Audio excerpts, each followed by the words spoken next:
पर हमारी बहनों का और नौजवानों का, जिसमें NSY के छात्र और युवक कांग्रेस के सदस्य सम्मिलित हैं, मैं उन सबका धन्यवाद सहित उनका नाम ले रहा हूँ सम्मिलित। और हमारे मंच पर सभी हमारे सम्मानित नेतागण मौजूद हैं।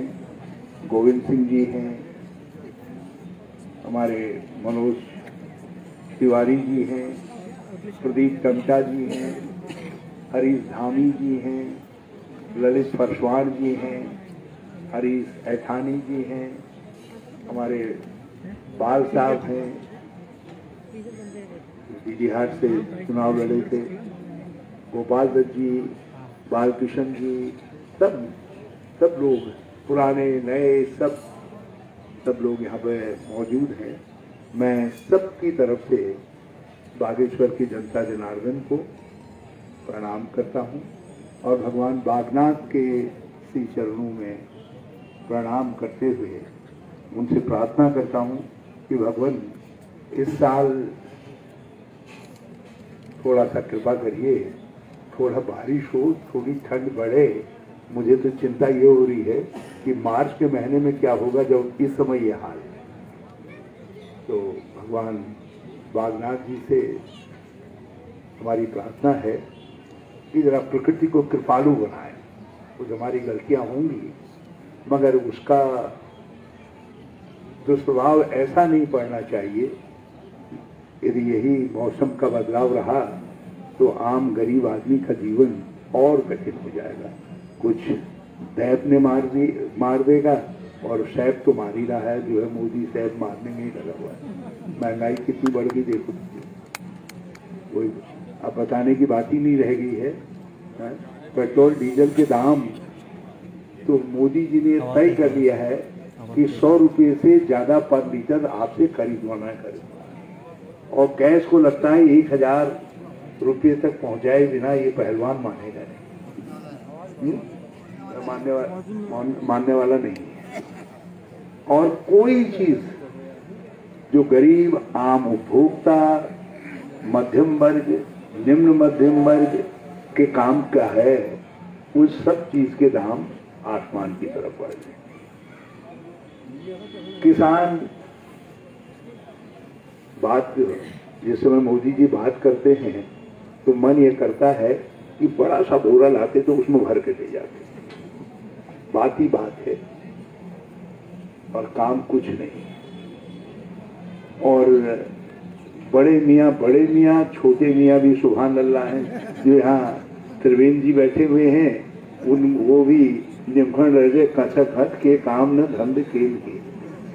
सब बेरोजगारी चरम पर बढ़ गई है, आसमान की तरफ जा रही है। नौजवान, मैं जब अपने फेसबुक पर कोई भी बात, कभी कोई लाइव प्रोग्राम देता हूँ, तो बेरोजगार लड़के जो है अपनी ही कथा लेकर के आ जाते हैं। बेचारे अभी इतनी तकलीफ है उनको, जो मिल जा रहा है उसी से वो आशा करने लग जा रहे कि शायद ये हमारी कुछ बात कर देगा, ये सब पहुंचा देंगे तो कुछ हो जाएगा। अब ये बात इतनी बड़ी कर दे रहे हैं, कह रहे हैं 7 लाख नौकरियां दे दी। और मैं कह रहा हूं 7 लाख को छोड़ो, तुम 7000 गिनवा दो। कहीं आपके अड़ोस पड़ोस में किसी नौजवान को नौकरी मिली है? किसी बेटे को, उसको कहीं नहीं नौकरी नहीं, केवल बात ही बात है। 7 लाख कह रहे हैं 2 लाख लोगों को स्वरोजगार से नौकरी देंगे। वो इस बात से मैंने इंटरनेट पर देखा कि 2 लाख को नौकरी देने का वादा, और मैंने कहा भाई इनका टारगेट कितना है? तो 1 साल का टारगेट 300 लोगों को, 1 साल में 300 लोगों को स्वरोजगार से काम मिलेगा, और टारगेट रखा है 2 लाख का। कह रहे हम 2 लाख को, और वो जो भगत जी हैं वो तो ऐसे असली भगत सिद्ध हो गए हैं, उन्होंने, वो तो कहते हैं कर दिया हमने, 2 लाख कर दिया है, उन्होंने तो जोड़ दिया। मनरेगा में हमारे समय में 48 दिन औसत लोगों को काम मिला, उसमें भी मैं अधिकारियों से बड़ा नाराज होता था। और आज मालूम है आपको 34 दिन औसत है मनरेगा में काम का। जो मनरेगा लोगों के काम के लिए प्रारंभ की गई है, वो मनरेगा पद मृत घोषित कर दे रहे हैं। पहले हमारे वहां भागदौड़ रजिस्टर में कोई मर गया तो नाम काट देते थे ना, मृत हो गए। और इन्होंने तो हमारे जिंदे नौजवान जिनके सामने आगे का भविष्य है, उनके लिए जो पद निकले थे हमारे समय में, मैं 16,000 पदों का अध्याचन करके गया था। 32,000 मैंने भर्ती किए, 16,000 का अध्याचन किया और 2018 तक वो सब पूरे हो जा रहे थे। उन 16,000 पदों में से 12,000 पद त्रिवेंद्र सिंह की सरकार ने मृत घोषित कर दी है। अब ये नौजवान पता नहीं कैसे ले रहे हैं, कैसे नहीं ले रहे हैं, क्योंकि उन दिनों जब मैं चुनाव प्रचार में जाता था कहीं, तो ये नौजवान मेरे आगे आकर के कहते मोदी मोदी मोदी, क्या पता नहीं आप क्या कह रहे हैं आजकल, मुझे मालूम है। लेकिन हकीकत ये है कि 12,000 पद त्रिवेंद्र सिंह की सरकार ने मृत घोषित कर दिया। केवल 3200 पदों पर इन्होंने कुछ कार्रवाई की, कुछ हमारे समय में चली थी, और वो सब उलझा दिए, जिसमें वन आरक्षी के पद भी हैं, पंचायत का पद भी है, जिसमें हमारे ये पिटकुल के पद हैं। वो सब पद जो है 3200 पदों में इनकी प्रक्रिया प्रारंभ थी और उनके रिजल्ट सबके उलझे पड़े, सब उलझा रखे। इसलिए आज जरूरत है इस बात की कि हम कांग्रेस के लोग इन मुद्दों को उठाएं, इनको हम अपने, क्योंकि इस पर सारा उत्तराखंड का, जैसे बेरोजगारी है, महंगाई है, हमारी खेती की दशा बिगड़ रही है। मेरे समय में 10% मडवे का रकबा बढ़ गया था, 10%, क्योंकि मैंने सबके जो है न्यूनतम खरीद मूल्य भी घोषित कर दिया था और उस पर मैंने बोनस भी देते थे, मडवे पे, झुमरे पे, पौनी पर, भाट पर, सब चीजों पर हमने, चौलाई पर, सब पर बोनस की योजना भी थी हमारी, ताकि किसान प्रोत्साहित हो। 10% रकबा बढ़ गया था। आज इन 4 साल होने को जा रहे हैं सरकार के, मडवे का रकबा 12.5% घट गया। इसका मतलब है जो गांव में खेती करने वाला किसान था, उसका विश्वास खेती से निरंतर घट रहा है, जो हमारे लिए चिंता का विषय है। गांव खाली हो रहे हैं, गांव खाली हो रहे हैं। और एक आते ही कहा पलायन आयोग, मैं इनको यार ही हूँ, जो समझदार आदमी मिलो, मैं इनको आयोग बने हुए 3-4 साल के लिए मामले को लटका दे रहा है, मगर ये मेरी उम्मीद से भी ज्यादा काबिल निकले। इन्होंने जो पलायन आयोग था खोला दफ्तर पौड़ी में, और 4-4.25 साल में पलायन आयोग ने केवल एक काम किया, वो पौड़ी से पलायन करके देहरादून आ गया। ये उसने तरक्की करने का काम किया। हमारे शिक्षक बंधु हैं, कर्मचारी हैं, सब है। मैंने इनके शिक्षा की, इनके विभागीय नियमावलियां बनाने से लेकर के कैडर सब चीजों के मैंने सारी चीजें व्यवस्थित। 70% काम जो हुआ इस दिशा में, वो सब मेरे कार्यकाल में हुआ। लेकिन इनको मैं पसंद ही नहीं आया, पता नहीं अब कैसा मुख्यमंत्री चाहते थे, इनको भी मैं पसंद नहीं आया। आप अकेले शिक्षा विभाग में देख लीजिए कितने प्रकार के मास्टर साहब थे, मैंने सब मास्टर साहब को एक ही प्रकार का मास्टर साहब बना दिया। जो अस्थायी थे उनको स्थायी कर दिया। मैंने कहा 7 साल बाद जो काम करेगा सब स्थायी हो जाएंगे। बल्कि हमारे उपमंडल वाले लड़के हैं, मैंने कहा तुम मेरी स्कीम को मान लो और अगले चुनाव आते आते तक तुम में से कोई खाली वो नहीं रहेगा, सब स्थायी हो जाएंगे। अब कहते हैं साहब आपने रास्ता अच्छा दिखाया था, मगर अब उस समय बीजेपी वाले उनके बीच में घुस गए। उन्होंने कहा ये हरीश रावत की बात क्यों मान रहे हो, हम आएंगे तो तुमको फटाफट तुमको पक्का कर देंगे, एक साथ पक्का कर देंगे। अब 4 साल से बेचारे पक्के होने की उम्मीद पर कभी इसके दरवाजे खटखटा रहे हैं, कभी उसका दरवाजा खटखटा रहे हैं। सब लोग बहुत सारे पदों को इन्होंने लड़के निकाल करके बाहर हैं। अभी मैं देख रहा था वो हमारे पंचायतों में जो ग्राम इसमें काम कर रहे थे, ग्राम विकास में काम कर रहे थे, वो लड़के सब बाहर लटके पड़े हैं और परेशान हैं। हमने नर्सिंग कॉलेजेस खोले, हमने नर्सिंग कॉलेजेस खोल करके हमने कहा आने वाला समय स्वास्थ्य सेवाओं का हमने पैरामेडिकल के और नर्सिंग के कॉलेजेस जहां जहां हो सकते थे मैंने खोले। आप देख लीजिए जितने पैरा और नर्सिंग कॉलेजेस हैं, बल्कि पैरामेडिकल का तो मैंने यूनिवर्सिटी भी करवा दी। तो इसलिए करवाई, मैंने कहा आने वाले समय में इनका समय है। और ये क्या कर रहे हैं, हमने पैरामेडिकल कॉलेजेस खोले, हमने नर्सिंग कॉलेजेस खोले, इंजीनियरिंग कॉलेजेस खोले, मेडिकल कॉलेजेस खोले, स्पोर्ट्स कॉलेज खोले, हमने पॉलिटेक्निक खोले, ITI खोले और डिग्री कॉलेजेस खोले। मैंने इस लोग बल्कि मुझसे मंत्री लोग कहते थे साहब इतनी मांग नहीं है। अरे मैंने कहा गांव में खोलो, गांव की लड़कियां पढ़ेंगी। जो इंटर पढ़ने के बाद छोड़ दे रही थी वो लड़कियां जो है, मेरे गांव के बगल में मोहनपुरी बतरोज खान का बाजार है, छोटा सा कस्बा है, वहाँ डिग्री कॉलेज खोली।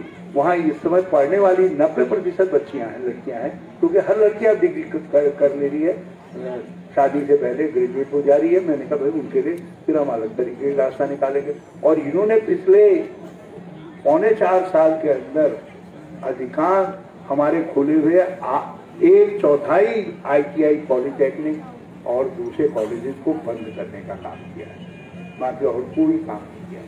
सड़कें जितनी मेरे समय में काम शुरू हो गए थे जिनको बना करके ठीक ठाक गए हम बिल्कुल। अब वो सड़क जो है हम गड्ढा मुक्त सड़कें दे करके गए उत्तराखंड में, और धन्य हो त्रिवेद सिंह, तुमने अच्छी बनी सड़कों को गड्ढा युक्त कर दिया है।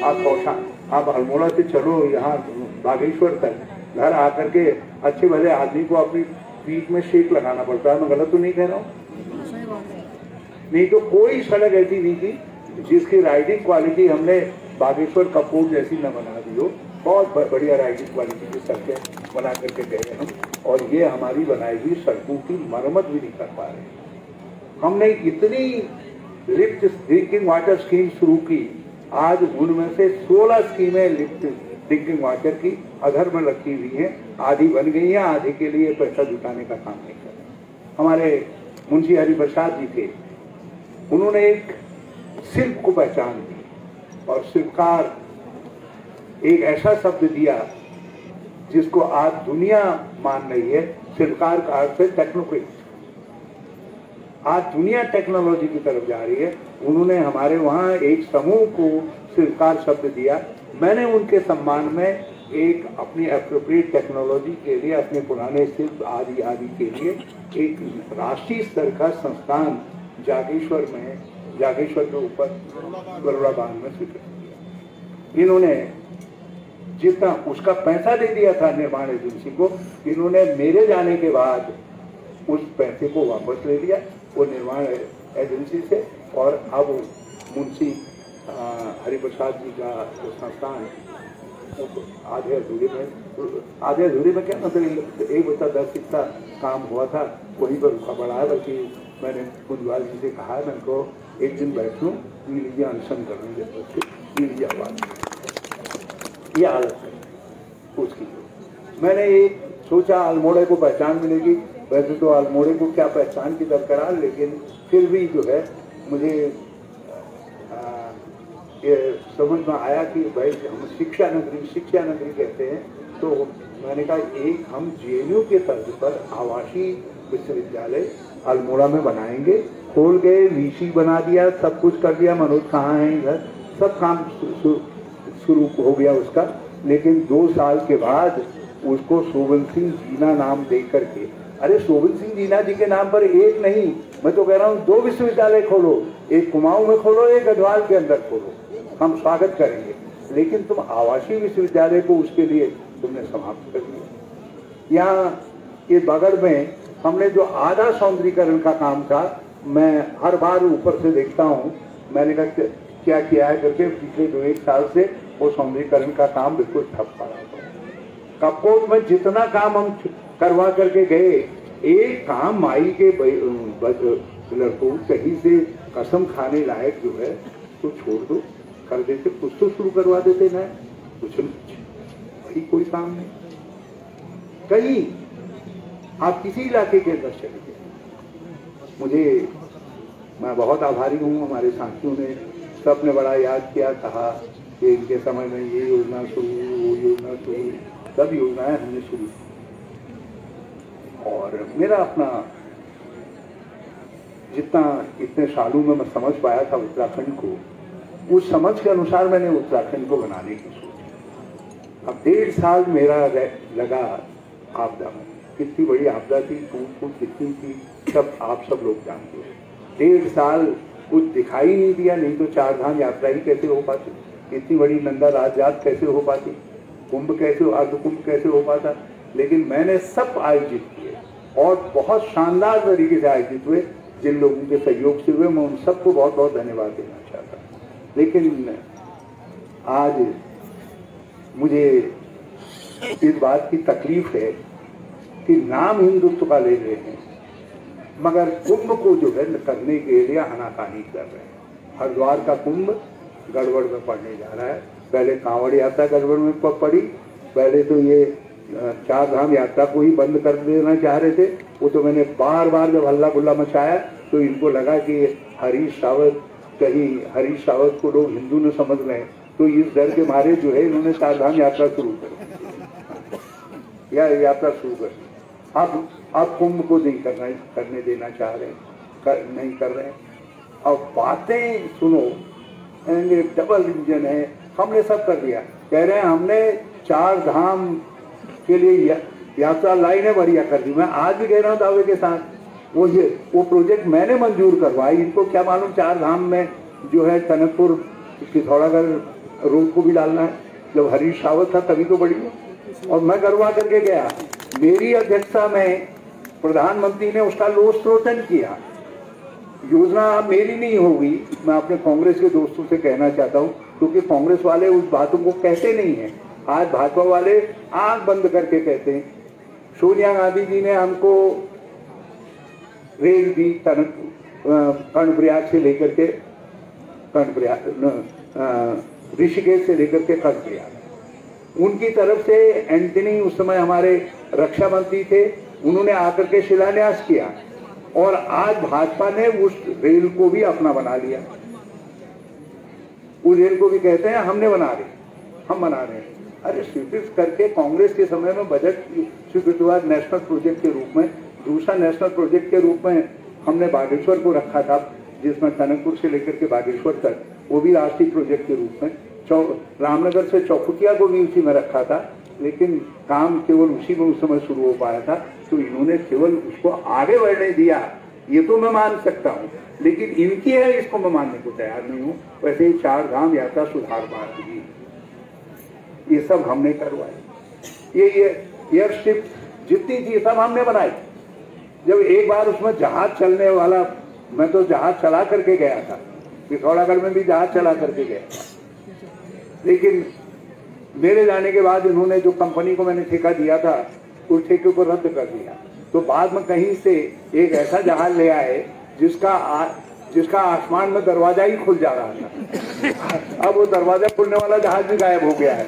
आप नहीं कह रहे हैं, पहले कहते थे हमने बनाया, ये एरोड्रम हमने बनाया है, ये भी सब जो है। आज मैं भगत जी का बयान पढ़ रहा था कि गौचर में हम अंतरराष्ट्रीय हवाई अड्डा बनाएंगे। मैं कह रहा हूँ महाराज जैसा है वैसा भी छोड़ दो तो गनीमत है। उसमें गाय भैंस इत्यादि चल रहे हैं, ऐसा बना दिया है और कह रहे हैं हम इसको अंतरराष्ट्रीय हवाई अड्डा बनाएंगे करके। तो ये ऐसे लोग हैं। मैं इसीलिए आपके बीच में आया। आज हमारा पुनी बेगार आंदोलन का 100 वर्ष हो गए। एक इतिहास आज के दिन हमारे बुजुर्गों ने सबने यहाँ पे लिखा, सबके नाम लोगों ने यहाँ पे लिए, जिनमें बद्रीदत्त पांडे जी हैं, हमारे गढ़ केसरी कहा गया उनको, अनुसुईया प्रसाद बरगुणा जी हैं, मोहन सिंह मेहता जी हैं, चिरंजीव लाल शाह जी हैं, विक्टर मोहन जोशी हैं, हरगोविंद पंत जी हैं, लक्ष्मण सिंह जी हैं। बहुत सारे लोग जो है ये स्वतंत्रता संग्राम सेनानी लोगों की प्रेरणा से यहाँ सब लोग इकट्ठा हुए और उन्होंने रजिस्टर बहाए। और इतनी बड़ी क्रांति गांधी ने उसको समझा। यहाँ आए गांधी, बधाई दी सब लोगों को, और गांधी ने कहा कि ये एक शांतिपूर्ण क्रांति है जो हमको आज़ादी का रास्ता बता रही है। उन्होंने कहा कि ये कुली बेगार के रजिस्टर बहाने की जो क्रांति है ये देश की आज़ादी का रास्ता है। आज मैं बड़ी पशुपेश में था। मैं पशुपेश में ये था कि बागेश्वर जो या आज ही हमारा एक राष्ट्रीय कार्यक्रम भी है पार्टी का, किसान दिल्ली के दरवाजे पर आज 50 दिन से ज़्यादा होने जा रहे हैं। मोदी जी सुन नहीं रहे हैं, उनको थका देना चाहते हैं धीरे धीरे। 60 के करीब किसान मर गए हैं और मांग उनकी बड़ी सीधी सी मांग है। वो कह रहे हैं कि ये जो कानून तुमने 3 बनाए हैं ये हमारे हित में नहीं है, हमारी खेती को बर्बाद कर देंगे, हमें बर्बाद कर देंगे, इनको आप लागू मत करें। और मोदी जी कह रहे हैं ना, इससे तो तुम्हारा भाग्य बदल जाएगा। जैसे आपसे हम सबसे कहा ना, तुम्हारे खाते में 15 लाख भेज दूंगा, 2 करोड़ नौकरी दे दूंगा। आप सबसे कहा कि काला धन वापस ले आएंगे और तुम्हारा जनधन का जो खाता है वो खाता गबागब पैसों से भर जाएगा, तो लबालब निकालने का काम करोगे। ये सब जितना कहा, अब उसी तरीके से किसानों से भी कह रहे हैं कि भाई ये कानून मैंने बना दिए, इस कानून के बाद तुम माला माल हो जाओ। अब किसान कह रहा है कि नहीं चाहिए। कांग्रेस उनके पक्ष में, हम किसानों के साथ खड़े, क्योंकि हरित क्रांति के बाद किसान स्वयं अब क्रांति के रास्ते पर आया है। और मोदी गवर्नमेंट और भाजपा किसान आंदोलन को बदनाम करने के लिए अपने कलमचियों से, अपने दूसरे लोगों से लिखवा रही है कि साहब ये किसानों की बात मान ली जाएगी तो महंगाई आसमान पर पहुंच जाएगी। और मैं ये कह रहा हूं, यदि किसानों की बात नहीं मानी गई तो आपका हमारा जो सस्ते गले की दुकान है वो भी बंद हो जाएगी।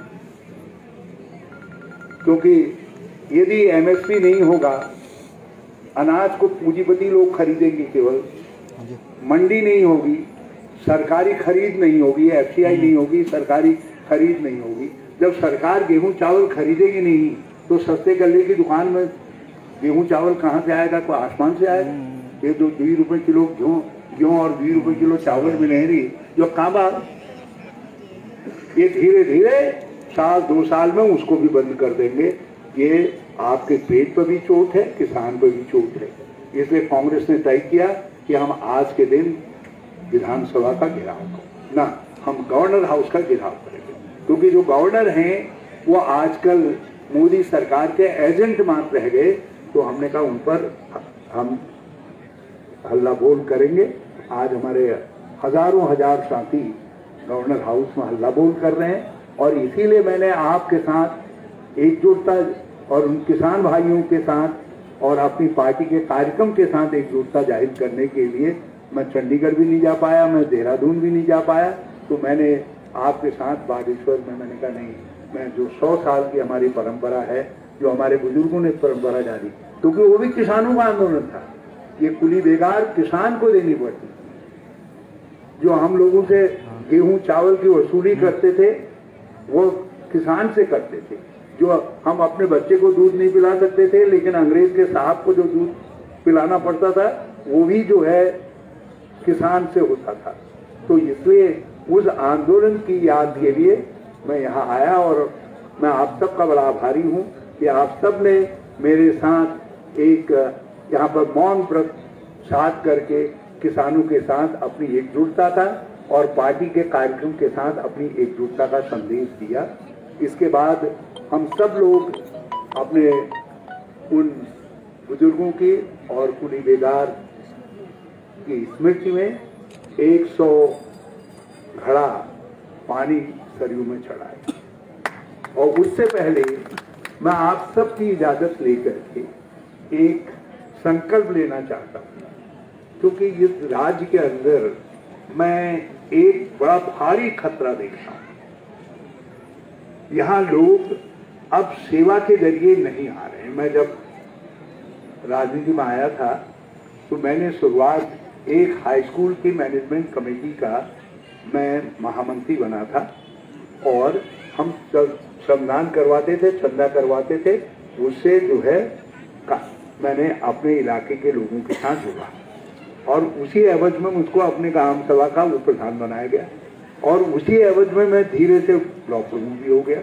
1.5 साल से ही मैं ब्लॉक प्रमुख भी हो गया। फिर राजनीति में तो मैं लखनऊ विश्वविद्यालय से ही मेरे वो थे, तो मैं यहाँ युवक कांग्रेस का अध्यक्ष हो गया। धीरे धीरे आप सबकी कृपा रही तो आप लौटे जहाँ तक जाने की मेरी योग्यता थी वहाँ तक पहुँच गया। मुझे किसी से कोई उस मामले में कोई गिला शिकवा नहीं, कोई किसी तरीके का मेरे मन में किसी के लिए वो नहीं है। मगर कुछ चीज़ें ऐसी हो रही हैं जो उत्तराखंड के लिए बड़ी खतरनाक है। ये उत्तराखंड बना गरीब लोग, ये उत्तराखंड बना जो अभावग्रस्त लोग हैं उनके लिए। आज ऐसा लग रहा है जैसे ये उत्तराखंड उन लोगों के लिए बना जो गलत सलत तरीके से पैसा कमा लें और उसके बाद वो राजनीति पर कब्जा जमा देना चाहते हैं। मतलब यदि ऐसा होगा तो फिर कोई दूसरा हरीश सावंत नहीं बन पाएगा, यहाँ कोई दूसरा प्रदीप टम्टा भी नहीं बन पाएगा और शायद हो सकता है गोविंद सिंह पंजवार भी नहीं बन पाए। ये हम जरा सा खाते पीते थे लेकिन खाद करके जो है कमा करके उससे कुछ खाते पीते थे, हमसे जरा सा बेहतर थे। लेकिन आप लोगों सामान्य जो एक उत्तराखंडी है उस तरीके के लोग थे, कहाँ से बने? अब ये नौजवान है, अब ललित है, हरीश है, मनोज है, ये प्रदीप है, जान है, दूसरे लोग हैं, ये सब लोग कहाँ से आगे बढ़े? या तो गलत काम करके कहीं शराब वराब बेचने का काम करें, कहीं कुछ और काम करें, पैसा कमा लें, उसके बाद जो है कुछ लोगों को गुठे गाते हुए कोई एमएलए कोई बन जा, कोई ब्लॉक प्रमुख बन जाए, कोई के और चीज बन जाए, या तो यश हो। तो इससे राजनीति की दिशा उत्तराखंड की खराब हो रही है। अब मेरे पास ज्यादा सामर्थ्य नहीं, मैं 5-7 साल और संघर्ष शायद कर सकता हूँ। तो इसलिए मैंने तय किया है कि मैं सरयू का जल लेकर के एक इस तरीके की प्रवृत्तियां जो धन की पार्श्विक प्रवृत्तियां हैं जो उत्तराखंड की राजनीति को घेर रही हैं, इसको प्रदूषित करने का काम कर रही है, उसके खिलाफ संघर्ष का संकल्प लूंगा। उसमें आपको लेने की जरूरत नहीं है, लेकिन आपको साक्षी मान करके जो है वहां पर संकल्प लेने का काम। और मन में एक संकल्प और मेरे मन में है जिसको मैंने और तो जितनी चीजें हो सकती थी सब कर दी। बल्कि महिलाओं के लिए तो मैं एक बात कह सकता हूँ कि कहीं बच्ची बौनी पैदा हो रही थी या गरीब के घर में बेटी पैदा हो रही थी, उसके पैदा होने से लेकर के बुढ़िया होने तक के टाइम तक के लिए मैंने योजनाएं बनाई। बल एक योजना मैंने और बनाई थी, वो मंगल गीत गाने वालों के लिए, लेकिन हाँ समूना गणिया दीजिए, लेकिन वो मेरे वो पेंशन मिलन तक उन्होंने तब तक मेरी सरकार रहेगी, तो वो लागू नहीं करे सरकार, वो आधे में रुका पड़ा है। लेकिन उसमें कैबिनेट का फैसला है, सब कुछ है, सारी प्रोसेस तय होकर के रही है उसकी, वो नहीं हो पाई। लेकिन एक मलाल मेरे दिल में जरूर है इस बात का, वो मेरे मन में राजनीतिक स्वार्थ आ गया, क्योंकि कई लोगों ने मुझसे कहा यदि सब योजनाएं इसी बार कर दोगे तो अगली बार क्या होगा करके। अब मगे के मालूम तो अगिन फराडी जी मगर भोग हो रहे थे यदि मगर मालूम हो जाए तो मैं वो काम न कर, मैं उस काम को भी कर जाता, उसका मेरे मन में मलाल नहीं रहता। मेरे मन में 2 बातों का मलाल है, यदि मुझे 2 महीने और मिल गए होते, ये 16,000 लड़के जो आज मारे फिर रहे हैं, अब तो इनकी बड़ी संख्या हो गई है, एक तो इन लड़कों को नौकरी मिल जाती, अध्यापन इत्यादि मैंने सब जारी कर दिया था। मैं तो फटाफट कर रहा था 2020 स्टाइल में। यदि 2 महीने भी और मिले होते तो मैं इनका कल्याण कर गया होता। और दूसरा जो मैंने अपने स्वास्थ्य के वश रोक दिया, मैं महिलाओं के लिए एक सार्वभौम पौष्टिक आहार योजना शुरू करना चाहता था। मैंने टेस्टिंग के तौर पर 2 प्रकार की महिलाओं के लिए प्रारंभ किया। एक तो किया मैंने जो गर्भवती महिलाएं थी हमारी बेटियां, उनके लिए अतिरिक्त पौष्टिक आहार योजना शुरू की। और दूसरी मैंने अपनी वृद्ध महिलाओं के लिए 65 साल से ऊपर की महिलाओं के लिए और वृद्ध महिला पौष्टिक आहार योजना, और वो अच्छी चली। पता नहीं आप कैसा चल रही, मुझे वो बंद कर दी, हाँ पता नहीं क्या किया। तो उनकी सफलता के बाद मेरे मन में ये धारणा थी कि भगवान मैं एक सार्वभौम महिला पौष्टिक आहार योजना शुरू करूं, ताकि महिला कहीं भी हो, किसी वर्ग की महिला हो, किसी आर्थिक स्थिति की महिला हो, उसके लिए पौष्टिक आहार जाए। क्योंकि उत्तराखंड के अंदर 78% किशोरियां आज ऐसी हैं जिनमें खून की कमी है, और 49% किशोरियां ऐसी हैं जिनके एक बच्चा हो रहा है, 2 बच्चे हो रहे हैं, तो उसके बाद उनको प्रदर का रोग हो जा रहा है, मतलब खून की कमी और प्रदर के रोग से ग्रसित है। तो एक मेरे मन में जरूर भावना है, वो भी मैं भगवान सरयू माँ से प्रार्थना करूंगा कि माँ ऐसे व्यक्ति को किसी को बना देना जो जरा सा मुझसे मंत्र लेता हो। वैसे तो कांग्रेस वाले आजकल मुझको मंत्र सिखा देते हैं, जनू में ढाल ढाल में फुल करो, वो अजरू मैं कह रही हो ये बता रहे वो जो हरीश रावत खजवा आई बाल करेंगे अब। लेकिन हो समय की पुकार है, समय की आवश्यकता है, आप सब लोगों का प्यार चाहिए, लेकिन उसके लिए मुझको जरूर आशीर्वाद दीजिए कि मैं उस अधूरे सपने को किसी तरीके से पूरा करवा सकूं, ताकि उत्तराखंड की कोई महिला ऐसी न रहे जो पौष्टिक आहार के बिना, जिसमें खून की कमी हो और जो प्रदर रोग से ग्रसित हो, इसको मैं करना चाहता हूँ। वैसे तो राजनीति में बहुत सारी इच्छाएं होती हैं, बहुत सारी भावनाएं होती हैं, मगर एक बात सब लोगों से मेरा आग्रह है कि बहुत सारे लोगों में क्षमता है, जो आप जानते हो कितना काम करते हैं। अब इसने कितना काम करवा दिया यार, और बागेश्वर में भी करवाया, ऐसा नहीं है कि केवल कपकोटी में करवाया, बागेश्वर में भी काम करवाया सब। अब अरे जीते दिन हौसला बढ़ता है, तो आपने काम करने वालों का हौसला कमजोर मत करिए, और इनको जिनको अवसर मिला है, जिनको आपने देखा है काम करते हुए, तो उनको बड़े वृक्ष के रूप में आगे बढ़ने में मदद करिए। आप लोगों ने मगर मुझको तो 3 बार बनाने के बाद जब वक्त आ रहा था तब झोगुरी को मैं उसका किसी को दोष नहीं देता, मैं उसको मैं मान लीजिए मेरी की कमजोरी है, लेकिन आप ही सब लोगों का आशीर्वाद था, आपका पुण्य प्रसाद था। लेकिन मैं कहीं किसी तरीके से मुझको अवसर मिलते गए और बनते गया।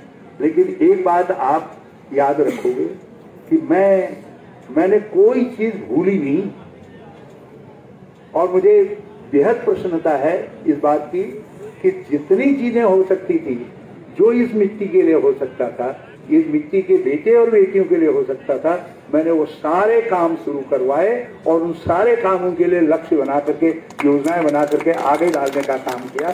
और आज मुझे कोई मलाल नहीं है, मैं भूतपूर्व मुख्यमंत्री भी हूँ, तो मुझे कोई इस बात का मलाल नहीं है कि मैं कुछ कम कर गया। एक मैंने कहा ना कि मुझे एक शगुन अक्षर वाली महिलाओं का और एक पौष्टिक आहार योजना का जरूर मलाल है, बाकी मुझे इस बात का कोई मलाल नहीं है कि मैंने उत्तराखंड के भाई बहनों ने जिनके बनाए हुए संघर्ष के राज्य से हमको मुख्यमंत्री तक के पद पर बैठने का मौका मिला, मैं उनके लिए कुछ नहीं कर पाया। मैं जितना हो सकता था, जितना आपकी सोच में भी नहीं था, जितना उत्तराखंड ने भी नहीं समझा था, जो उत्तराखंडियत के कोई भी पहलू को मैंने ऐसा नहीं छोड़ा जिसको मैंने आगे बढ़ाने का काम नहीं किया। अब आपके ऊपर छोड़ता हूँ, मैं बागेश्वर के लोगों के ऊपर छोड़ता हूँ, कुमाऊं के लोगों के ऊपर छोड़ता हूँ, और पूरे अपने उत्तराखंड के गढ़वाल के, हरिद्वार के, उधम सिंह नगर के भाई बहनों के ऊपर छोड़ता हूँ कि आप उनको कैसे लेकर के आगे चलते हैं। उस सोच पर काम करने वाले लोगों को आगे बढ़ाओगे तो आपके घरों में खुशहाली आएगी। आप हमारी योजनाओं का विश्लेषण करिए, वो सारी योजनाएं आपके जेब में कुछ न कुछ डालती थी, आपके जीवन में कोई न कोई खुशहाली लाती थी।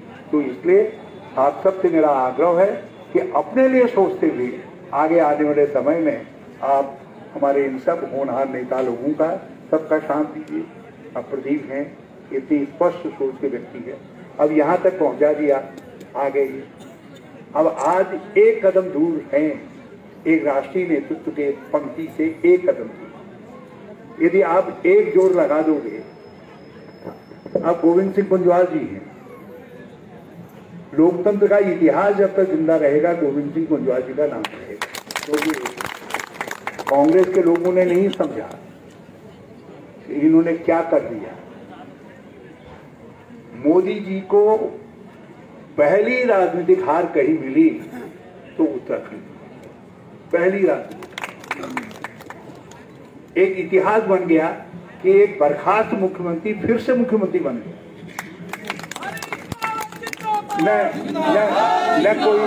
न कोई पहले का उदाहरण, न कोई बाद का उदाहरण। ये कई लोग जो है कहते हैं स्टिंग इधर उधर।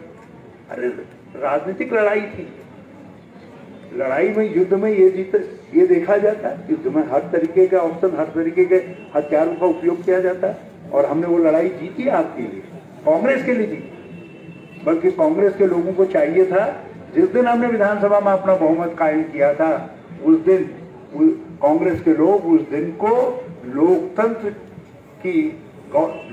गौरव दिवस के रूप में मनाने का काम करते। लेकिन हमारे लोग जो है रोज मुझको कहते क्या मन में क्यों नहीं आने दो, वो अज्ञात क्यों रह गए, अज्ञात क्यों रह गए। अरे मोदी के चक्कर में वो उत्तर प्रदेश से यहाँ तक जहाँ जहाँ चुनाव हुए उस समय शब्द का सपाझट हो गया। एक हरीश रावत के करोड़ों महाराज सबों को बग्यू ले गए, मैं सबों अब धीरे धीरे ऐल मिलजुल में ये बग्यू को झाड़नो काम करूँ, नहीं तो ये बग्यू लाजे रह गई हमारा जो है जी नहीं हो इनोर की हो और आज उसकी। तो इसलिए सब लोगों को मैं बहुत बहुत अपनी तरफ से शुभकामना देता हूँ। आप दूर दूर से आए, मैं युवक कांग्रेस NSY के नौजवानों को बल्कि सैल्यूट करना चाहता हूँ। बड़ा शानदार तरीके से कार्यक्रम किया, हमारी बेटियां भी सब लोग जुटी, सब लोग आई, मैं इनको भी बहुत बहुत धन्यवाद देता हूँ। पिथौरागढ़ से लोग आए हैं, बिहार से लोग आए हैं, अल्मोड़ा से लोग आए हैं, रानीखेत से, कोई इलाका ऐसा नहीं है, हल्द्वानी से आए हैं, सब जगह से लोग आए हैं। हमारे देहरादून से लोग आए हैं, देखिए तो महगुणा जी हैं, उधर आशुतोष दिखाई दे रहे थे, भंडारी, सब लोग जो है दूर दूर से आए हैं। तो मैं सब लोगों के साथ कुली बेगार आंदोलन के इन महानतम क्षणों को याद करता हूँ और माँ सरयू को प्रणाम करता हूँ और भगवान बागनाथ के श्री चरणों में नमन करते हुए आप सबके कल्याण की कामना करता हूँ। बोले भारत माता की, भारत माता की, वंदे वंदे वंदे। बोलिए कुली बेगार आंदोलन की, स्वतंत्रता संग्राम की, महात्मा गांधी की। बहुत बहुत धन्यवाद। बागनाथ भगवान की।